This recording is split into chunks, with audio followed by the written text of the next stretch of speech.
கிறிஸ்துவுக்குள் பிரியமானவர்களே, இந்த நாளுக்கான மாலை நேரம் அண்ணா அப்போஸ்தலனாகிய பவுல் ரோமருக்கு எழுதின நிருபம் 8ஆம் அதிகாரம் 21வது வசனம். ரோமர் 8:21.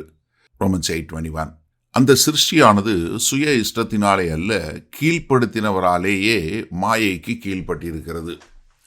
அதாவது படைக்கப்பட்ட சிருஷ்டி எல்லாமே மாயைக்கு கீழ்ப்படுத்தப்பட்டிருக்கிறது.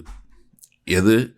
அதாவது இந்த மொத்ததும் நேற்று சொல்லும்போது என்ன சொல்லி கொடுத்தாரு, அது எல்லாம் எப்படி ஒரு பிள்ளை பெறுவதற்கு ஏங்கி தவிப்பது போல அது எல்லாம் அதனுடைய மீட்பிற்காக தவிக்கிறது என்பதை சொல்லிவிட்டு இங்கே சொல்லும்போது என்ன சொல்கிறாரு, அது கீழ்ப்படுத்தப்பட்டிருக்கிறது.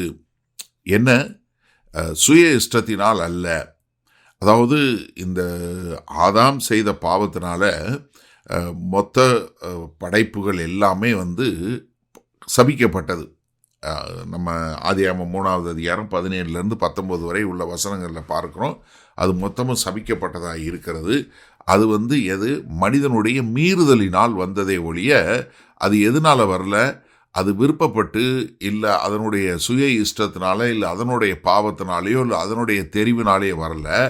அது எதனால் பண்ணப்பட்டிருக்கு? அதை கீழ்ப்படுத்தினவராலே மாயக்கு கீழ்ப்பட்டிருக்கிறது. அப்போ சிருஷ்டித்தவரே அந்த சிருஷ்டியை என்ன பண்ணாரு? ஒரு மாயைக்கு கீழ்ப்படுத்தியிருக்கிறாரு.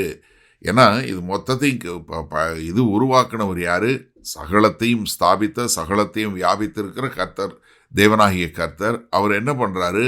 ஒரு நியாய தீர்ப்பின் காரணமாக அவருடைய மீட்பின் திட்டத்திற்காக தேவன் தான் கீழ்ப்படுத்தி இருக்கிறாரே ஒழிய சாத்தானால் கீழ்ப்படுத்தப்படவில்லை. இதை தாங்க அவர் சொல்லும்போது, இதுவும் தேவனுடைய நீதி விளங்கும்படியாக தேவன் பண்ணி இருக்கிறாரு. ஆனால் அது என்னவா இருக்குது? இந்த ஒரு நியாய தீர்ப்புலையும் ஒரு நம்பிக்கையோடு இருக்கிறது. ஏன்னா கர்த்தர் எப்படி வைத்திருக்கிறாரு? ஒரு நியாய தீர்ப்பை கொடுத்துருக்கிறாரு. அதில் அவருடைய மீட்பின் திட்டம் இருக்குது. அந்த மீட்பின் திட்டம் என்னவா இருக்கிறது? கர்த்தர் ஒரு நம்பிக்கை கொடுக்கக்கூடிய ஒரு மீட்பின் திட்டமாக வைத்திருக்கிறார். அப்போ இந்த சிருஷ்டியெல்லாம் ஒரு ஏங்கி தவிக்குது, இல்லை ஒரு பிள்ளை பெறுவது போல பாடுபடுது, இல்லை அதெல்லாம் பண்ணுது. அதெல்லாம் என்ன? ஒரு தற்காலிகமானது. ஆனால் அது எல்லாம் என்ன பார்க்குது? கர்த்தருடைய பிள்ளைகள் மகிமையில் வெளிப்படுவாரும் நாளை எதிர்நோக்கி காத்திருக்கிறது. அதனால சாபம் என்பது கடைசி அல்ல. எப்படி ரொம்ப அழகாக நேர்த்தியாக சொல்லி கொடுக்குறாரு. சிருஷ்டிக்கப்பட்டவைகள் இப்போ ஏங்கி தவிக்குது, அந்த சிருஷ்டி வரணும்னு பார்க்குது. ஆனால் என்ன நம்ம தெளிவாக தெரிந்து கொள்ள வேண்டியது என்னென்னா, இந்த சாபம் என்பது அந்த சிருஷ்டியோட கடைசி வார்த்தை இல்லை.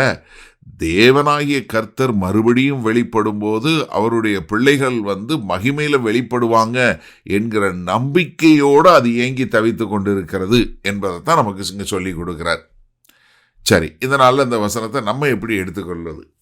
அதாவது தேவனாகிய கர்த்தர் பழைய ஏற்பாட்டிலே ஏசாயா 65வது அதிகாரத்தில் எப்படி ஒரு புதிய வானம் புதிய பூமி படைக்கப்பட போகிறது அப்படிங்கிறத மிக தெளிவாக நமக்கு சொல்லி கொடுத்துட்டாரு. நம்ம அதனுடைய முடிவு எப்படி, இந்த உலகம் மொத்தமும் எப்படி அந்த முடிவுக்குள்ளே வரப்போகுதுங்கிறத நம்ம வெளிப்படுத்தின விசேஷம் 21வது அதிகாரத்தில் பார்க்குறோம். அப்போ நம்ம இந்த வாழுகிற இந்த வாழ்க்கையில் நமக்கு ஏற்படக்கூடிய நோய்கள், இல்லை இயற்கை உபாதைகள், இல்லை கடைசியாக வரக்கூடிய மரணம், இது எல்லாமே என்னென்னா இங்கே இருக்கக்கூடியவைகளுக்கு எல்லாம் நடக்கும்போது அதெல்லாம் என்ன காட்டுது? ஒரு பாவத்தினால வரக்கூடிய ஒரு சாபத்தினால வரக்கூடிய ஒரு நியாய தீர்ப்பு, அதில் இருக்கக்கூடிய ஒரு மீட்பின் ரகசியம். அப்போ நமக்கு என்ன பார்க்குது? இது எல்லாமே நமக்கு ஒரு மீட்பு தேவை என்பதை காட்டக்கூடியதாக இருக்கிறது. என்ன? உங்களுக்கும் எனக்கும் ஒரு மீட்பு வேண்டும் என்பதை மிக தெளிவாக நமக்கு இங்கே எடுத்து காட்டக்கூடியதை நம்ம பார்க்குறோம். அப்போ கர்த்தருடைய மீட்பின் திட்டத்தில் நம்ம என்ன பார்க்குறோம்? அது சாபத்திலையும் ஒரு நம்பிக்கை, ஒரு நியாய தீர்ப்புலையும் ஒரு நம்பிக்கை. அப்போ இந்த சிருஷ்டிகளே கர்த்தருடைய பிள்ளைகள் வெளிப்படுவதற்கு, மகிமையோடு வெளிப்படுவதற்கு எதிர்நோக்கி காத்திருக்குன்னா, இப்போ அவருடைய பிள்ளைகள் என்று அழைக்கப்பட்டு பரிசுத்த ஆவியானவரை பெற்றிருக்கிற நாம எந்த அளவுக்கு அதை எதிர்நோக்கி காத்திருக்கக்கூடிய மக்களாக இருக்கணும்? அப்போ எனக்கு அருமையான சகோதரனே சகோதரியே, நம்ம அப்படிப்பட்ட ஒரு மீட்பின் திட்டத்தை அறிந்து கொள்ளும் விதமாக அந்த மீட்பு, தேவனுடைய மீட்பில் நமக்கு ஒரு நம்பிக்கை இருக்கிறது என்ற உணர்வோடு நம்ம அதை வாழ கற்றுக்கொள்வோமா? மகா கிருபையும் இரக்கம் நிறைந்த எங்கள் அன்பின் தகப்பனே, சாபம் கடைசி வார்த்தை அல்ல. இந்த மீட்பின் திட்டத்திலையும் ஆண்டவரே, எல்லாவற்றிலும் உங்களுடைய நியாய தீர்ப்பிலையும் ஒரு நம்பிக்கை உண்டு என்பதை காட்டும் விதமாக இந்த சிருஷ்டிக்கப்பட்டவைகள் எல்லாம் ஏங்கி தவிப்பது ஒரு தற்காலிகம் என்பதை உணர்ந்து உமக்கென்று வாழ எங்களை ஒப்புக் கொடுக்கிறோம். மீட்பெரும் இரட்சகருமாகிய இயேசு கிறிஸ்துவின் மூலம் பிதாவே, ஆமேன்.